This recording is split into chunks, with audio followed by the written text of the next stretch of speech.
Assalamu alaikum, hurmatly Kırgız halk.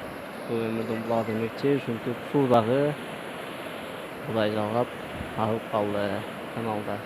Кандай сонун суу жээкте мээ сергитип отурган убагыбыз. Ушинтип мээ сергитип ушундай шаркыратмада эс алып отурабыз мына жерде.